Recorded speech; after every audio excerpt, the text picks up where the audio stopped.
हातकणंगले मतदारसंघामध्ये राजू शेट्टींनी मतदानाचा हक्क बजावला तर धैर्यशील माने यांनी देखील मतदान केलंय।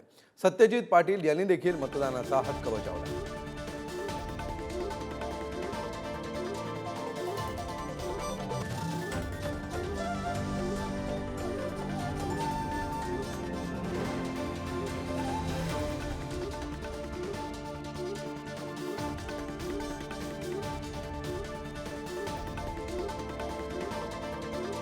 आपण बघतो आहोत सकाळी लवकर मतदारसंघात जायचं असल्यामुळे लवकर येऊन मी माझ्या स्वतःचा मतदानाचा अधिकार बजावला।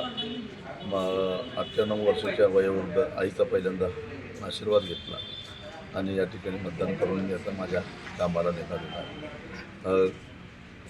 5 वर्षापूर्वी जो पराभव झाला तो खरा तर कट कारस्थानाचा एक भाग होता, म्हणजे गणितीय पद्धतीनं पराभव केला गेला। तसा मैदानात पराभव माझा त्याही वेळा झालेला नव्हता, पण शेवटी पराभव हा पराभवच असतो, त्याला कारणं सांगून चालत नाही। आणि मी आदळआपट करत बसलो नाही, कुणाला शिव्या शाप देत बसलो नाही। 5 वर्षे इमानदारीनं काम करत राहिलो।